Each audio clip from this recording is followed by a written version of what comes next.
The Wyoming Territory, 1884, where the line between civilization and wilderness is drawn in dust and desperation. The sun hangs low over the endless prairie, painting the sky in shades of amber and blood, when a horse stumbles to a halt in front of a weathered ranch house. The woman who slides from the saddle is barely more than a shadow, hollow-cheeked, her dress torn and travel-stained, her dark hair hanging in tangles around a face that speaks of sleepless nights and unimaginable loss. But it's what she carries in her arms that makes your heart stop. A baby, no more than 6 months old, burning with fever and barely breathing. She doesn't knock. She pounds on the door with the desperation of someone who's already lost everything and is about to lose the only thing that matters. When the door finally opens, she's confronted by a man who looks like he's been carved from the same unforgiving landscape that surrounds them, tall, weathered, with eyes that hold depths of old pain. "Please," she whispers, her voice breaking on the single word. "My baby. He's dying." "I don't have money. I don't have anything to trade." Her eyes dart to his face, reading the hardness there, the weariness that comes from too many years of disappointment. "But I'll obey you forever. Just save my baby." The words hang in the air between them like smoke from a dying fire. The man, Calder Vane, though she doesn't know his name yet, feels something twist in his chest at her offer. He's heard desperation before, seen what it drives good people to do. But there's something about this woman that cuts deeper than he expects. He doesn't answer immediately. Instead, he looks at the bundle in her arms, at the tiny face flushed with fever, at the way her hands shake as she holds the only thing in the world that still matters to her. When he finally speaks, his voice is rough with an emotion he'd thought dead and buried. "Come inside," he says, stepping back to let her pass. "Both of you." As she stumbles across the threshold, Calder catches sight of something that makes his jaw tighten, fresh bruises on her wrists, the kind that come from rope, from being bound. Someone has hurt this woman, and recently, the protective instinct that stirs in his chest is as unexpected as it is powerful. "What's your name?" he asks, as she collapses into a chair by the fireplace, still clutching her baby. "Esme," she whispers, her voice barely audible. "Esme Leorin. And this is my son, Matthias. He's all I have left." Calder nods, already moving toward a cabinet where he keeps basic medical supplies. He's treated sick animals, wounded men, his own injuries from years of ranch work. A fever is something he can handle, but the desperation in this woman's eyes, that's something else entirely. "I meant what I said," Esme continues, watching him with the wary intensity of a cornered animal. "I'll do whatever you want, be whatever you need. Just, please, don't let him die." Calder pauses in his preparations, his hands stilling on the bottle of medicine. Her words echo in his mind, and he realizes she's not offering herself out of desire or even calculation. She's offering herself because she genuinely believes it's the only currency she has left. If you thought these were crazy, you won't want to miss what happens in this next video.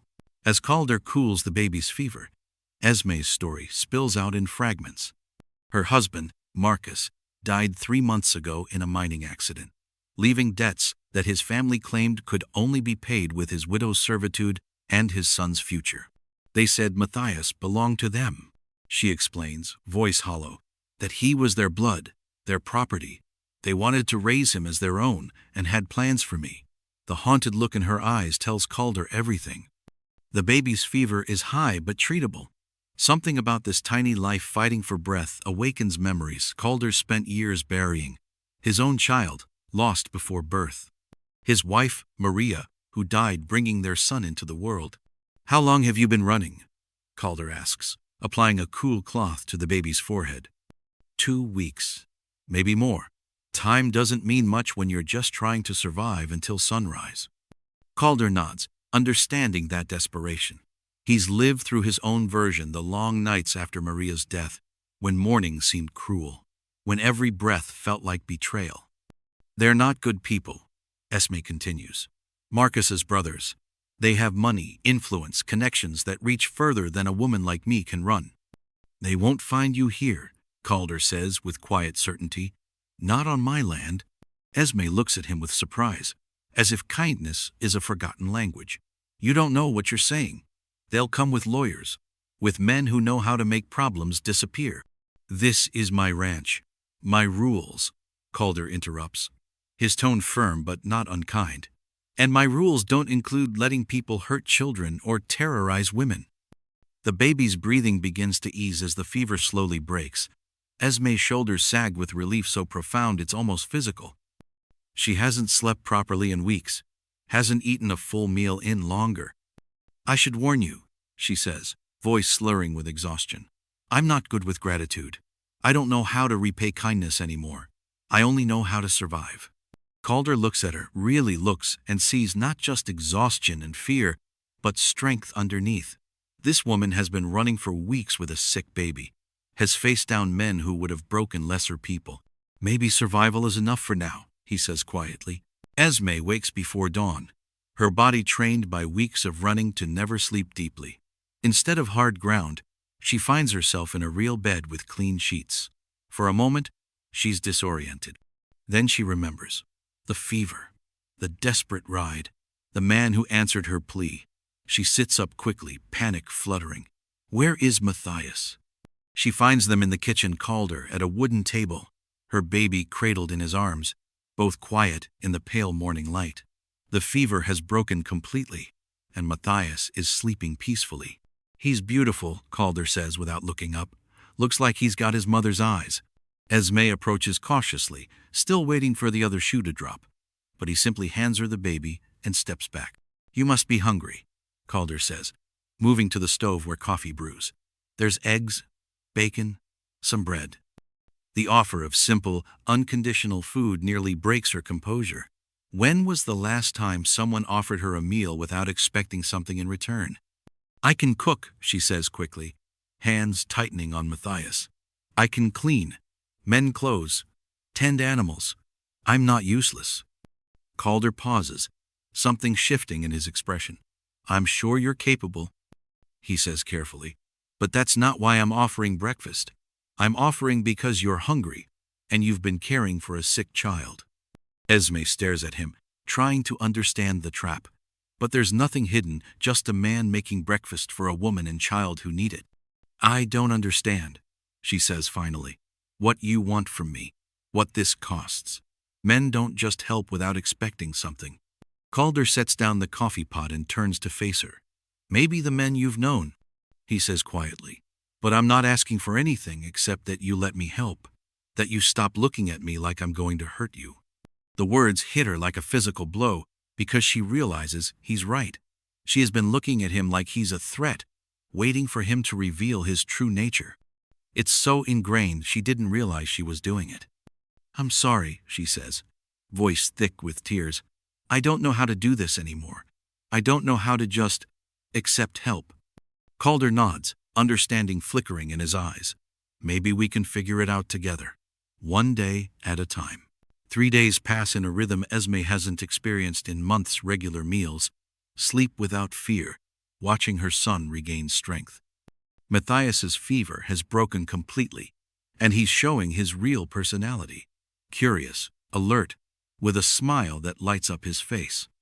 But the fourth night changes everything. Matthias wakes screaming, his tiny body rigid with pain, breathing shallow and rapid. Esme is beside him instantly, heart hammering with terror. The fever is back, worse than before, bringing convulsions that shake his small frame. Calder, she screams, voice cracking with panic. Something's wrong. He appears instantly, as if he'd been waiting. His assessment is swift and grim. The fever has returned with vengeance, and the baby's condition is deteriorating rapidly.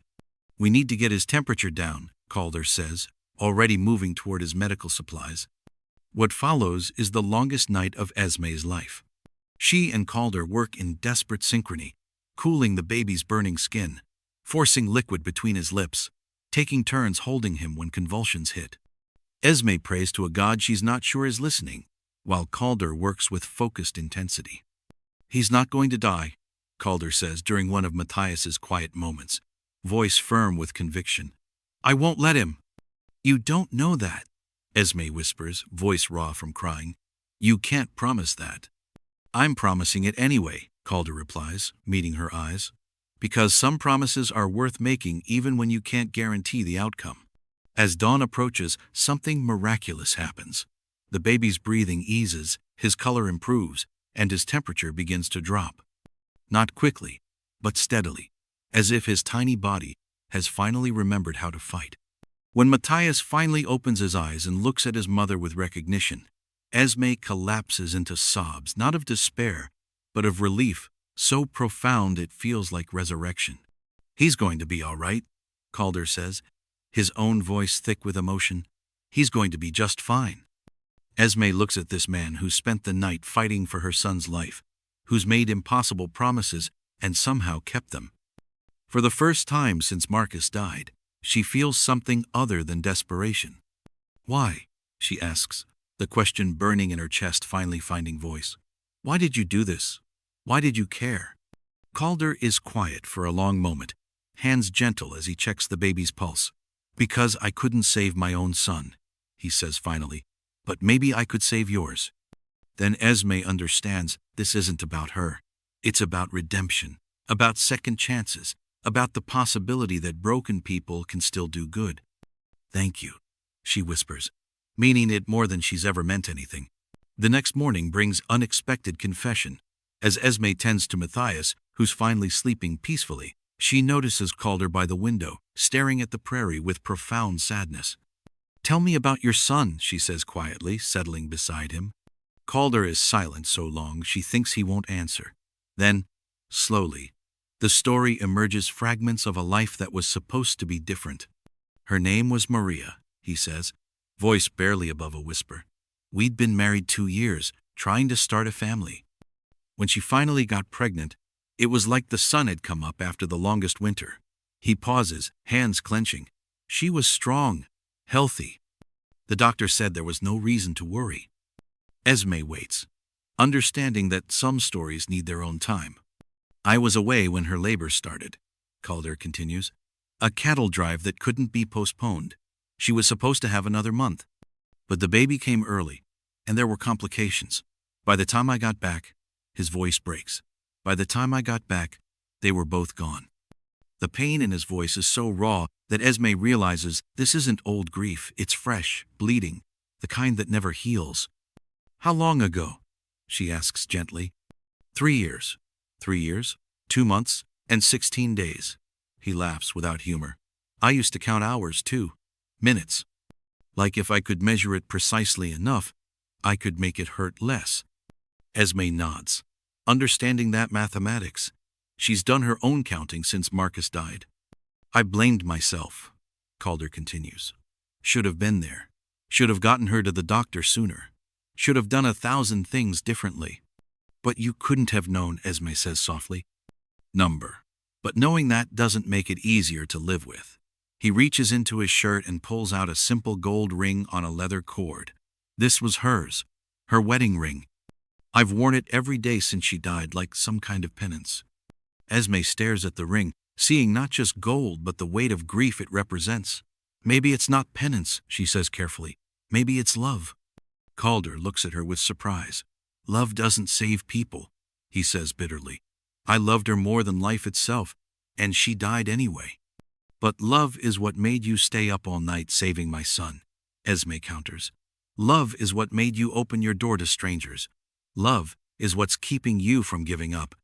Calder does something that shocks them both. He lifts the cord over his head and holds the ring, looking at it with mixed love and pain. I've been carrying this like a chain, he says quietly, like proof that I don't deserve to be happy again. But maybe it's time to see it differently. What do you mean? Esme asks softly. Maybe it's not meant to be a reminder of what I lost, Calder says, carefully placing the ring back around his neck. Maybe it's meant to be a reminder of what's possible, of what love can do even after it seems impossible. Possible. Of what love can do even after it seems impossible. Esme watches him tuck the ring back beneath his shirt, understanding that this moment isn't about her receiving anything, it's about him choosing to hope again. Maria sounds like she was an amazing woman, she says. She was, Calder agrees, and she would have wanted me to protect you and Matthias. She would have wanted me to remember that love doesn't end, it just finds new ways to grow. The riders come with the dawn, their horses' hooves drumming against the hard-packed earth like distant thunder. Esme hears them first, her sleep still light and troubled despite the safety of Calder's home. She's at the window instantly, her heart hammering as she counts the silhouettes against the rising sun.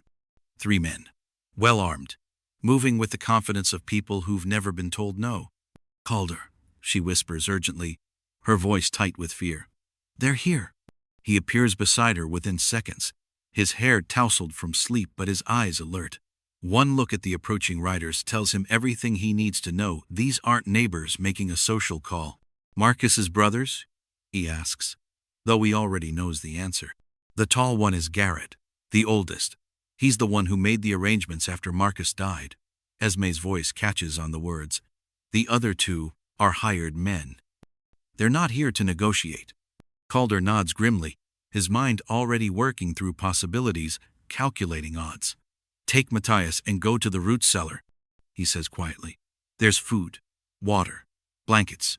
If things go badly, there's a tunnel that leads to the old mine shaft." "What about you?" Esme asks, though she already knows the answer. "I'm going to talk to them," Calder says, checking his rifle. "Maybe they'll listen to reason."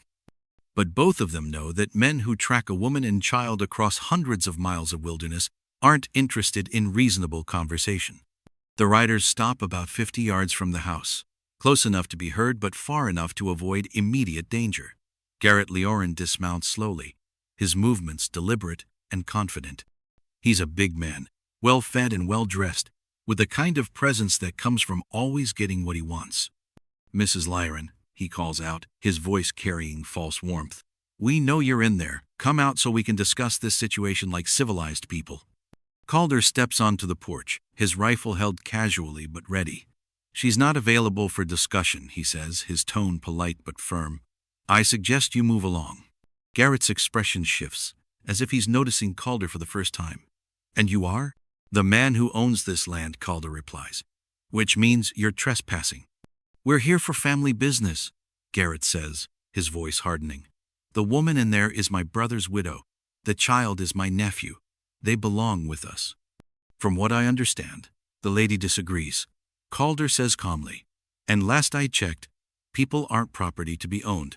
One of the hired men shifts in his saddle, his hand moving toward his gun. Calder notices the movement, his own grip tightening on his rifle. "You don't understand the situation," Garrett continues, his facade of civility beginning to crack. "That woman has stolen from us. She's taken our nephew, our family's future. We have legal documents, proper claims." "I'm sure you do," Calder says. "But they don't mean much out here. This is my land, and she's under my protection."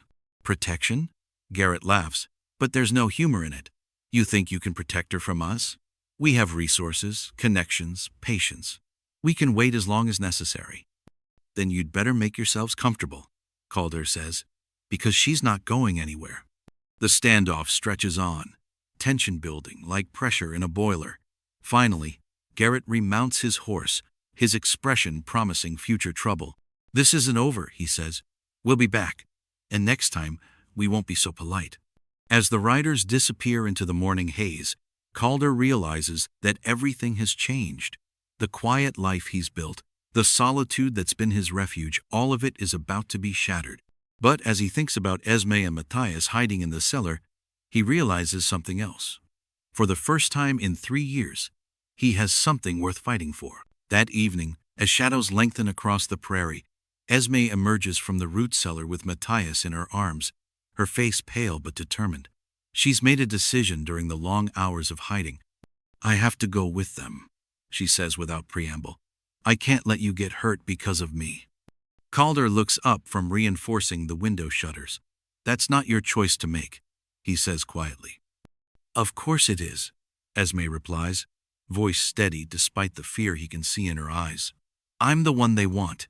If I go back with them, maybe they'll leave you alone." "And what exactly are their terms?" Calder asks, though he suspects he already knows. Esme's composure cracks slightly. "They want me to sign papers giving them legal custody of Matthias. They want me to marry Garrett. He's been widowed for 2 years." The words hit Calder like a physical blow. He's seen Garrett Leorin, seen the coldness in his eyes, the way he looks at Esme like she's a possession to be claimed. "That's not going to happen," he says, voice harder than she's ever heard it. "You don't understand," Esme insists. "They have money, influence, legal connections.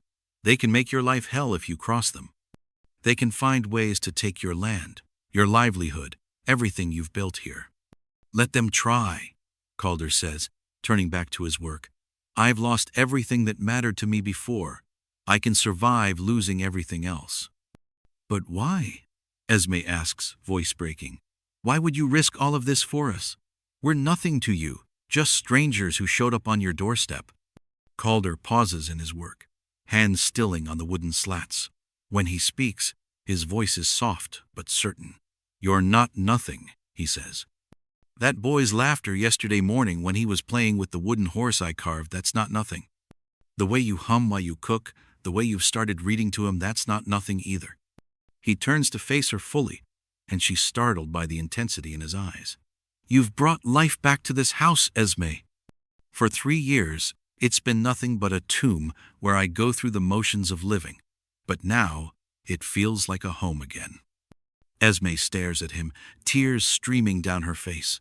"I don't know how to be worth that," she whispers. "You already are," Calder says simply. "You just need to believe it." They work together in silence for a while, preparing defenses, making plans. The letter has created a new understanding between them, a recognition that what they're building together isn't just about survival, it's about the possibility of love after loss. "They'll come back," she says eventually, "and when they do, it won't be just the 3 of them." "I know," Calder replies, "but we'll be ready." "We?" Esme asks, surprised by the pronoun. "We," Calder confirms, "unless you'd rather face them alone." For the first time in months, Esme smiles, not the brittle smile of someone trying to survive, but the genuine expression of someone who's found something worth fighting for. The next morning, Esme wakes to find Calder gone, and a note on the kitchen table. "Gone to town for supplies. Back by evening. Stay inside." See, she should be worried about him traveling alone, but instead, she finds herself oddly calm. There's something about Calder's quiet confidence that's beginning to rub off on her. Matthias is playing contentedly with his wooden horse, babbling words that almost sound like Papa and Mama. Esme watches him with fierce protectiveness, remembering Garrett's claim that the boy belongs with his father's family. It's while cleaning the kitchen that she finds it a small drawer that sticks, revealing a folded piece of paper, yellowed with age.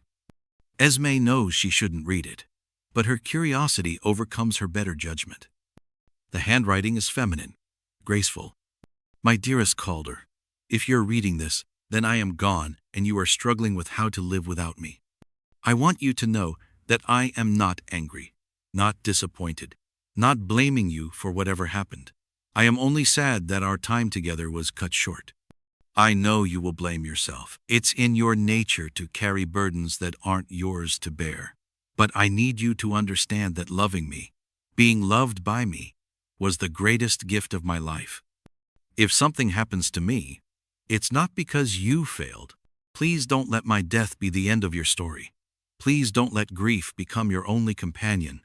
Find someone else to love, someone who can bring light back into your world. I would rather have you happy with another woman than miserable with my memory. When you're ready, when you find someone who deserves your heart, know that you have my blessing, not as a replacement for what we had, but as a promise of what could be. Love doesn't diminish when it's shared. It multiplies. I love you, Calder. I will always love you. But I want you to love again. Your devoted wife, Maria." Esme reads the letter twice, tears streaming down her face. The generosity of spirit, the selfless love, the way Maria had thought of Calder's future even while facing her own mortality, it's overwhelming. She thinks about the ring she's seen him wearing, hidden beneath his shirt, and understands now that it's not just jewelry. It's a symbol of love that transcends death, a reminder that healing is possible even after the deepest wounds.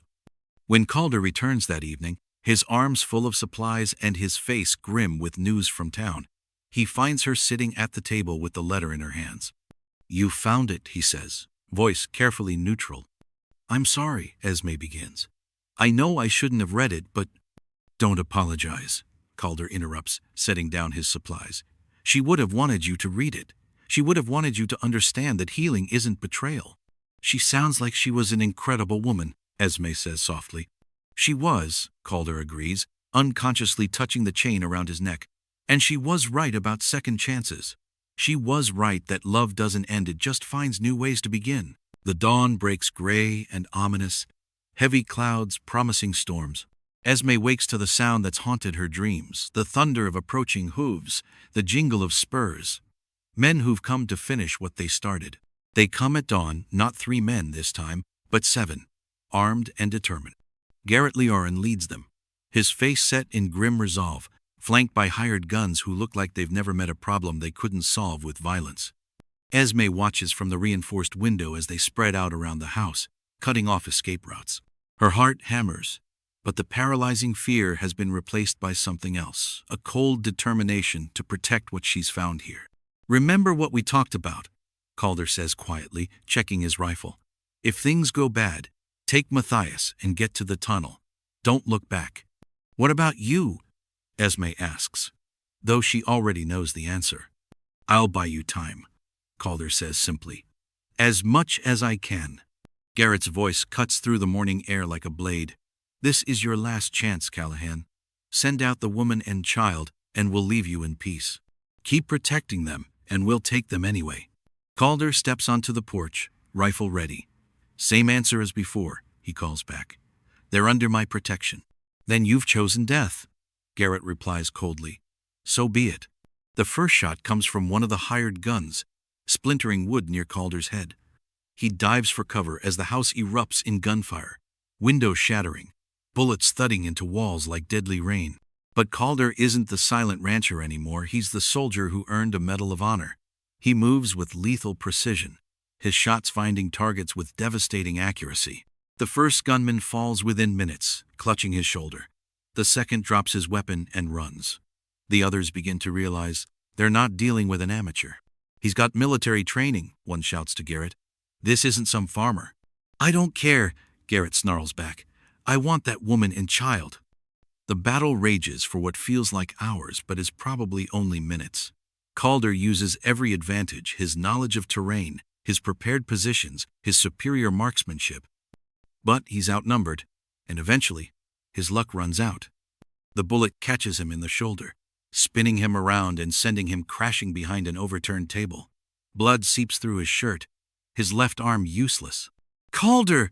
Esme screams, abandoning her position to run to him. "Get back!" he gasps, trying to raise his rifle one-handed. "They'll see you!" But it's too late. Garrett's men are already moving, sensing victory, closing in with renewed confidence. That's when Esme makes her choice. She steps onto the porch, Matthias in her arms, chin raised in defiance. "Stop!" she shouts. "I'll come with you. Just stop shooting." Garrett raises his hand, and the gunfire ceases.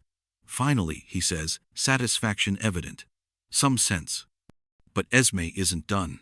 "I'll come with you," she repeats, "but only if you leave Calder alive. Kill him, and you'll have a widow who hates you and a child who grows up knowing you're a murderer." Garrett considers this, his calculating mind weighing options. A compliant widow is worth more than a dead hero. "Very well," he says finally. "The man lives. But you come now." Esme nods, then turns to where Calder lies bleeding. "I have to go," she says softly, "but this isn't over. Remember what Maria wrote," she whispers, touching the chain around his neck. "Remember what she said about love finding new ways to begin." As she walks toward Garrett's men, Calder makes a promise of his own. This isn't over, not by a long shot. 3 weeks later, Calder rides into the town of Millbrook with dust on his clothes and determination in his eyes. His shoulder has healed enough to function, and he's spent every day since Esme's capture planning, preparing, gathering resources. The wedding is scheduled for today, a grand affair that Garrett has orchestrated to legitimize his claim on both Esme and Matthias. It's meant to be the final nail in the coffin of Esme's resistance, the moment when her sacrifice becomes permanent. But Calder has other plans. He finds her in the church's back room, dressed in a white gown that makes her look like a ghost, her face pale and her eyes empty. She's holding Matthias, who's fussing and crying. "I told you not to come," she says without looking up, her voice flat and defeated. "I told you this was over." "You also told me you'd obey me forever if I saved your baby," Calder replies, stepping into the room and closing the door behind him. "I'm here to collect on that promise." Esme looks up at him then, confusion flickering in her eyes. "What do you mean?" "I mean I'm giving you an order," Calder says, his voice gentle but firm. "I'm ordering you to walk out of here with me, to choose the life you want instead of the one you think you deserve." "I can't," Esme whispers. "He'll hurt you. He'll destroy everything you've built." "Then we'll build something new," Calder says, kneeling beside her chair. "Somewhere else, somewhere safe. I've got money saved, connections in Colorado territory. We can start over." "What about your ranch? Your land? Everything you've worked for?" "Land can be replaced," Calder says. "But you can't. Matthias can't. The chance for us to be a family that can't be replaced either." Esme stares at him, tears streaming down her face. "I don't understand. Why would you give up everything for us?" "Because Maria was right," Calder says, pulling her ring from his pocket, the same ring he's worn around his neck since her death. "She was right about second chances, about love not diminishing when it's shared. She was right that I deserved to be happy again."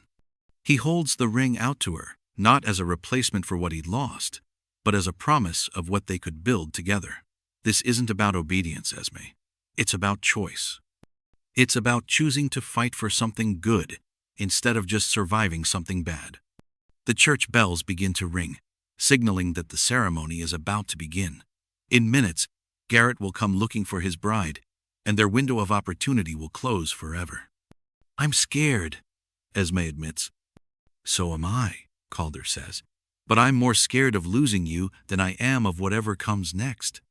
Esme takes a shaky breath, then slowly, deliberately, slips the ring onto her finger. "Then let's go," she says. "Let's choose our own future."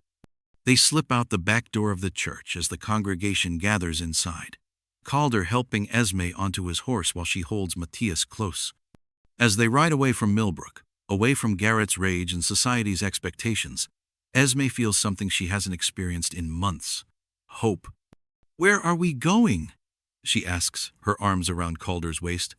"Wherever we want," Calder replies, his voice filled with certainty. "We're writing our own story now." Behind them, the church bells continue to ring. No longer a countdown to sacrifice, they're a celebration of freedom, of choice, of the possibility that even the most broken people can find their way to happiness. As they ride toward the horizon, Esme whispers a prayer of gratitude to Maria, the woman she never met, but who gave her the greatest gift of all: the chance to love and be loved in return. If you thought these were crazy, you won't want to miss what happens in this next video.